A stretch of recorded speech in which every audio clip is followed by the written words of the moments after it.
It's a day-to-day thing.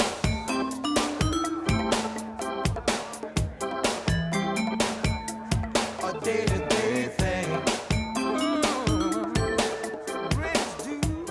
Hey, we are back. Welcome. Welcome into Strategies for Living. I'm marriage and family therapist David McMillan.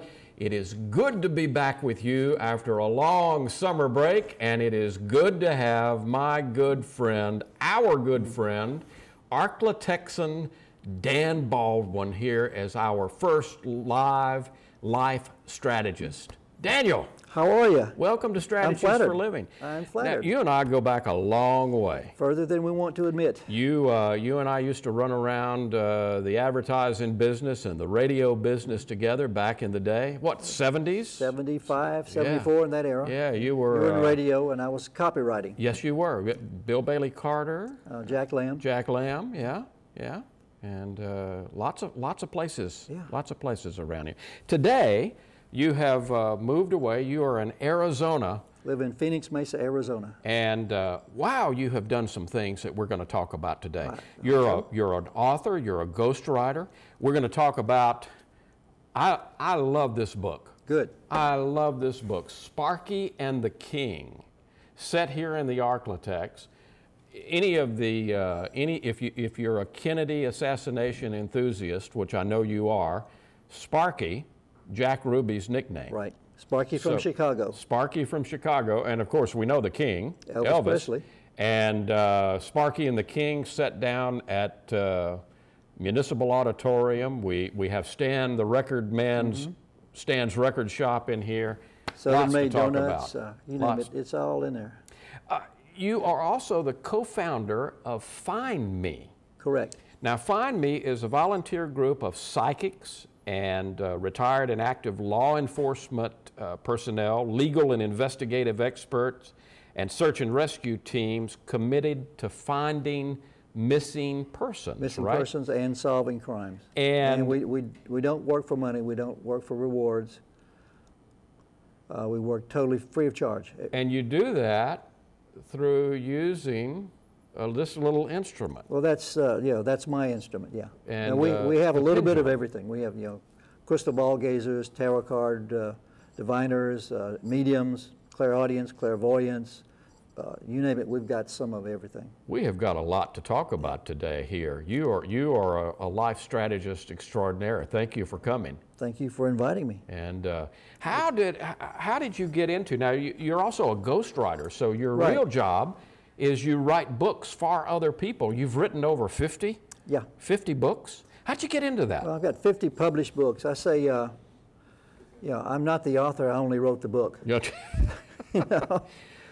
So if I decide I've got a book in me, Yeah, and and many you do, people, and and you I do. do, Several. And many people say that and decide that, but I don't have time to write the book, then I contact a guy like Dan Baldwin Correct. and download the information that I've got, and before I know it, I've got a book. Yeah, a lot of the people I write for are fairly talented, some very talented writers, but they don't have the time to do it. Right.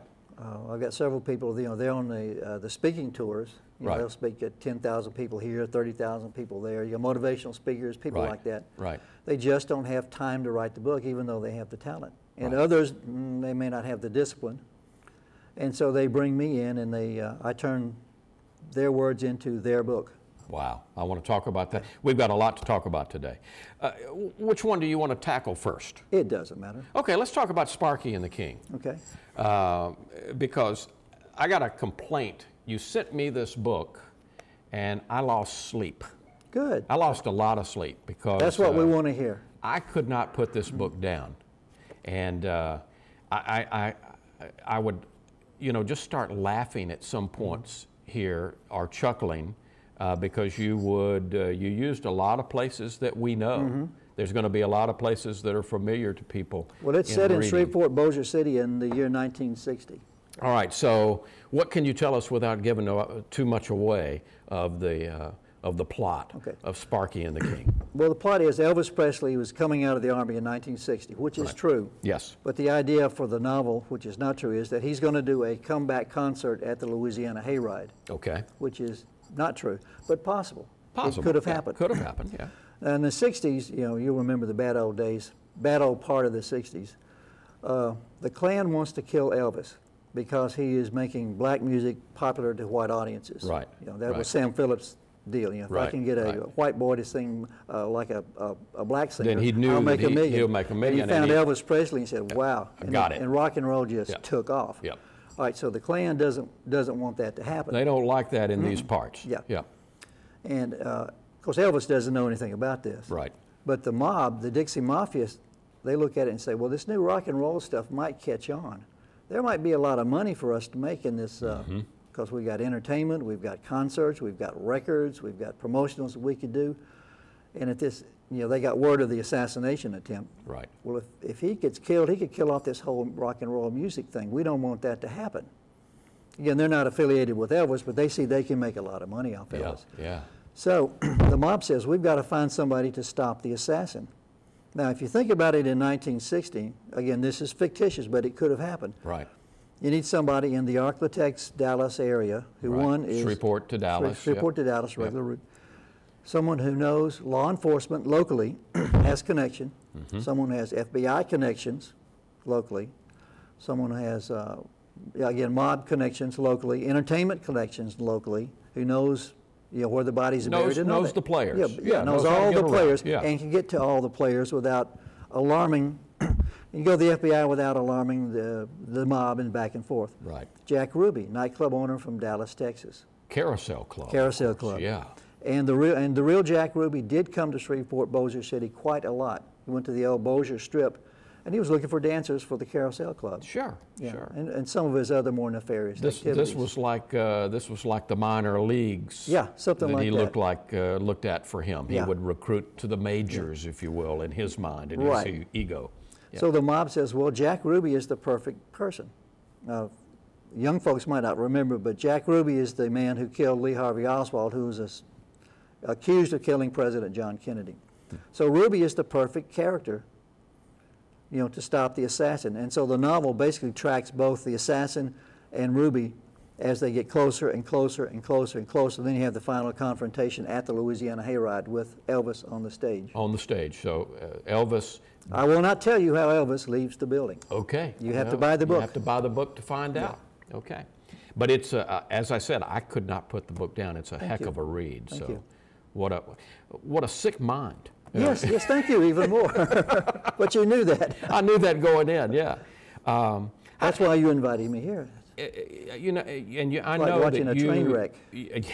You have been a Kennedy assassination enthusiast for years. Since 75. Yeah. How much of that is involved in, I guess, the download Mm-hmm. of what became Sparky and the King for you? The thought I had, I wanted to, this is fiction, but I wanted to make it so that it could have happened. And in the back of the book, there is a section that's kind of my message on Jack Ruby. Now, some of the statements that I make in the book sound fantastic, like Jack Ruby as an FBI informant. Right. Well, it's documented he was an FBI informant. Right. And I provided the documentation. You can check it out yourself. in this very book. Yeah, it's kind of like an epilogue. Okay. So I've got some facts and figures about Jack Ruby. If the reader who says, oh, that could never happen, well, you can look it up for yourself. What was the biggest surprise for you about Jack Ruby as you began to research, do your due diligence back in the day that you became an assassination enthusiast? I guess it would be that he was such a split personality. He could be a really nice guy and then turn like that, in other words. And some of that's reflected in the book. Right. Yeah, he could fire one of his strippers and then 5 minutes later feel sorry and hire her right back. And hire her right back and give her a bonus. money. And then 10 minutes later he could punch her in the face. Right. And then 30 minutes later he could send her a check to get her mother out of the hospital, you know. Yeah. May have had a little problem with bipolar disorder or something. Yeah, you may look into that someday and write your own book. Yeah, exactly. Maybe it's an unfair question, but since we're talking about the Kennedy assassination, did Lee Harvey Oswald act alone? Your opinion? One, Lee Harvey Oswald did not act, period. There is no evidence whatsoever that Lee Harvey Oswald was in the assassin's window at the time of the assassination. In fact, there is a lot more evidence to show that he was on the first floor. Really? Okay, so you start with there. And even if he did act, which he did not, there were several people involved. There were at least 3 people on the 6th floor at the same time. And the 6th floor was an open floor. It was a warehouse floor. Right. There were 2 in the sniper's nest, 1 in the other window and 1 in the middle. Wow. Photographed, documented, witnessed. Wow. So So, President Kennedy did not have a chance. no, he went, yeah, Once he went into Dealey Plaza, he was in a perfect kill zone. Yeah. From multiple directions. Yeah. It was a no-brainer type. Yeah. No pun And intended what there. pe- yeah. No horrible Literally. pun intended. Yeah. Unless you believe the government. But yeah, what people don't realize, that was the 4th attempt in November. There was an attempt in Tampa, Miami, and in Chicago, all that month. Wow. The Dallas one is just the one that worked. The one that worked and everything came together. The Yeah. perfect storm. Yeah. Wow. So, long story. It is a long story, but you have certainly turned that into a wonderful, wonderful novel. Thank you very in much. Sparky and the King. How do we get it? It's available in paperback and as an ebook. You can get it on Amazon, Smashwords, Barnes & Noble. Wherever you buy your books, you can get it. If people are interested in hiring you to do some writing for them, how would they get in touch with Dan Baldwin? Just email me, and I think they've got it on Cairo in there, or whatever you're using we've got these it days. up on the screen but now, it's- your website and Yeah, email. baldco@msn.com. Okay. Just email me. Is what you do hard work? Yes and no. I mean, it's hard work, but I love it. Yeah. So I can't. It's your passion. Yeah, it's my passion, especially the novels. Yeah. Yeah, it's the novels. It's almost. Let me take that back. The ghostwriting is hard work because you're working with somebody else's heart and soul and mind and information. Right. The novels, it's like play. Yeah. Yeah. Now you also have a character, a Western character that you work with, right? Yeah, but Caldera. Caldera. Yeah. I've written the Caldera trilogy. I just finished that last year. Don't know if I'm going to continue that or not, but. Well, whether you continue, I hope you continue it. But the books are out there. So from your website, all of the Caldera books. Yeah, the Caldera trilogy. There's the Ashley Hayes mysteries, which take place in the Arklatex. There are 3 of those. I just finished that trilogy this year. We're going to take a break. When we come back from break, let's go and let's talk about Find Me, and let's talk about your intriguing work with this little instrument and your psychic abilities and the pendulum. Let's see. Should we go to break? Should we go to break now? I'm getting a yes. I'm getting a yes. So we'll be back. Strategies for Living coming back. Stay with us.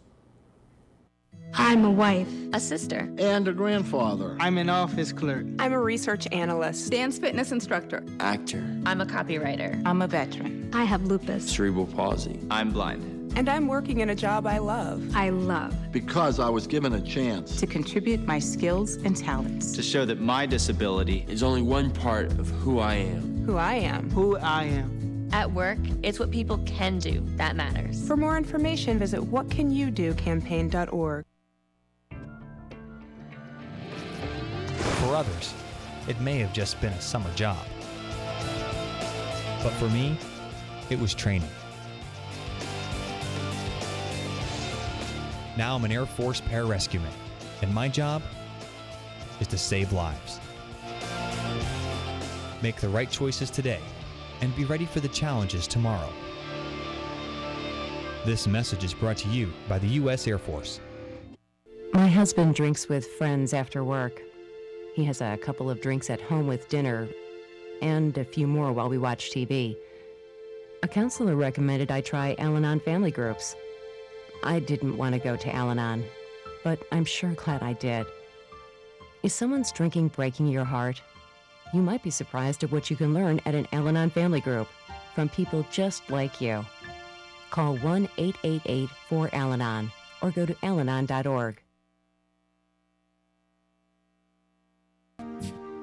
With our world population now over 7 billion people, it's important that we stay connected to our global neighbors more than ever. For over 2 decades, ICES has brought cultural awareness to thousands of exchange students from all over the world. Thanks to my host family, I had the chance to travel, enjoy American sports, and volunteer in their community.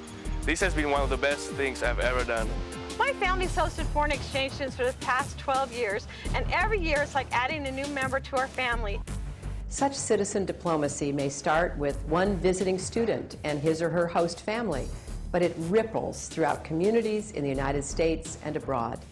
Many exchange students return home with positive impressions of America, and they go on to become leaders in their own countries. I'm able to share my culture with my host family, and from that experience I've made lifelong friends.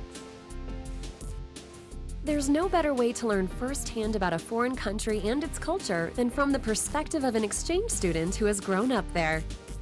Each year, thousands of American families think globally and act locally by hosting a high school exchange student for an academic year or a semester. ICES, bringing the world closer, one smile at a time.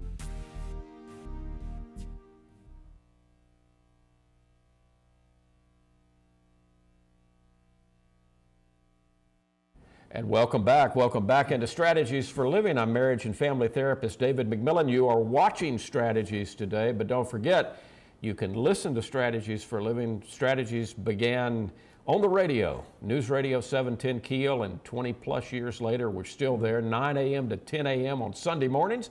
You can also find us at www.strategiesforliving.com, and every Wednesday in the Shreveport Times Voices section. Today, Dan Baldwin, our life strategist and writer, psychic extraordinary. You're a man of so many talents. Well, thank you. What am I thinking right now? You're thinking, I wish Dan was gone. No. And I was out of here. No.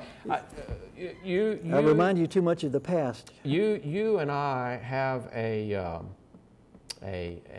common interest in the pendulum. This little thing called the pendulum, and we discovered it at this, I think, over a strawberry pie at Strawn's one day, and it's fascinating, you know, how this little instrument can give us so much information. Yeah.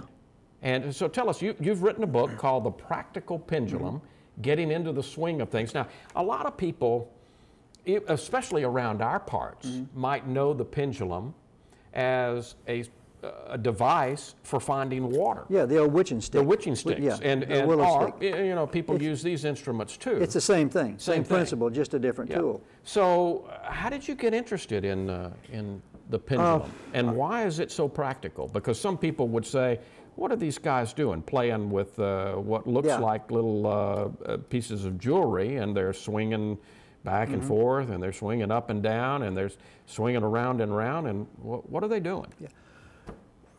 Complex subject, but basically whatever you want to know is knowable if you use the right techniques. Okay. You know, and the pendulum is just one of many techniques, and it's the one that works for me. Yeah. Now, what people have to understand, and you talk about this in the Practical Pendulum, we are ourselves, our body is a pendulum. And so all this device is really doing is connecting us to the quantum computer. Yeah, whatever you want to call it, yeah. And so it's a device to tool. Help us. It's a tool. There's no magic in the pendulum. Magic, nothing going on. There's no. It's a rock on a string. No airy-fairy. Yeah, it's that's all it is. Yeah. And it, as a matter of fact, any weighted device will work the same thing. You don't have to go buy one. You can make one if you like. If you've got a rock and a string, you've got a pendulum. You've got a pendulum.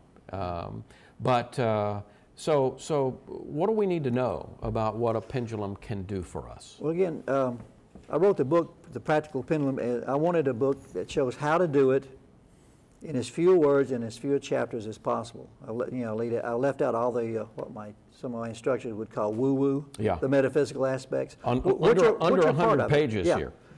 I'm not negating the metaphysical aspects, but this is just the practical aspect. This is what it is. This is how you use it. This is what you can do with it. Right. And if you want to know something, for example, where did I leave my car keys?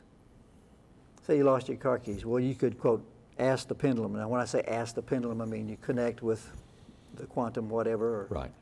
But, you know, did I leave it in the car? You get a no.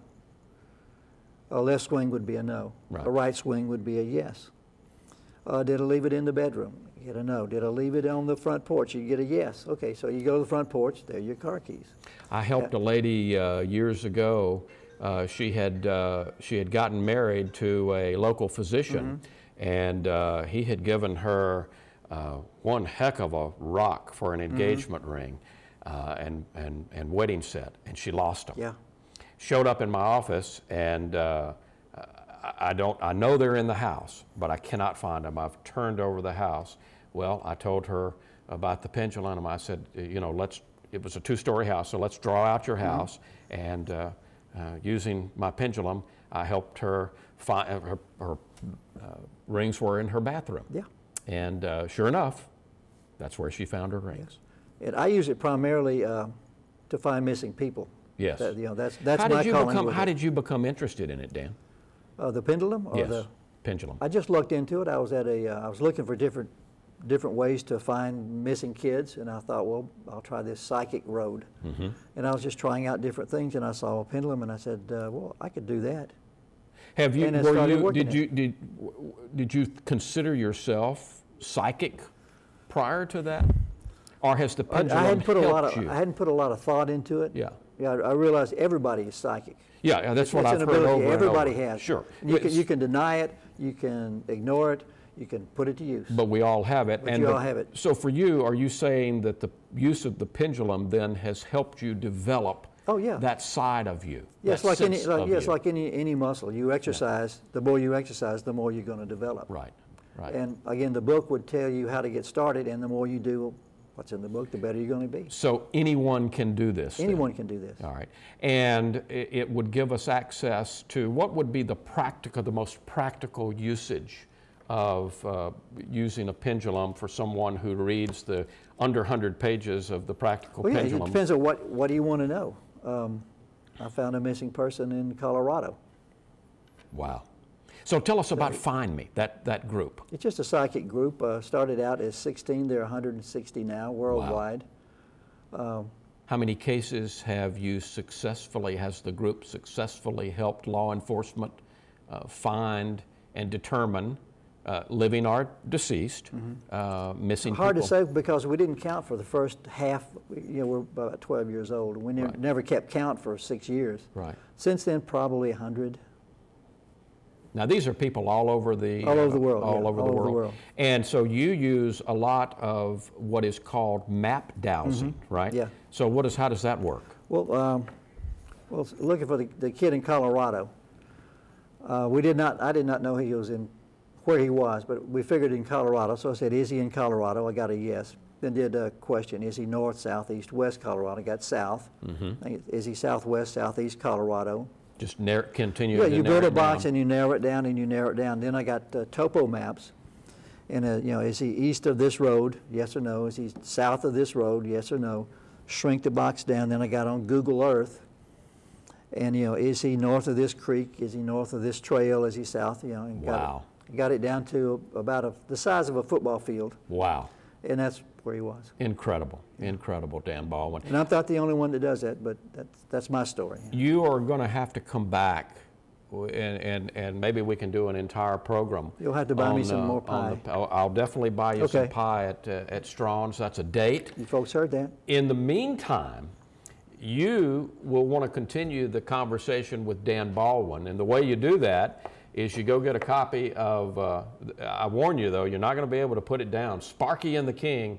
If you are, let's say, one of us ancient people going back to the 60s and the 70s, you're going to love Sparky and the King by Dan Baldwin.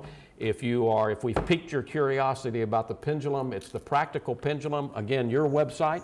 Baldco@msn.com. The website is www.fournightspress.com. Fournightspress.com. FOURKNIGHTS. All right. Thank you so much for coming and being our life strategist today, Dan. Folks, thank you for tuning in to Strategies for Living. Don't forget to join us on News Radio 710 Keel, 9 a.m. to 10 a.m. on Sunday mornings. Also at www.strategiesforliving.com and in the Shreveport Times on Wednesdays in the Voices section. For Dan Baldwin, I'm marriage and family therapist David McMillan. We'll see you next time here on Strategies for Living.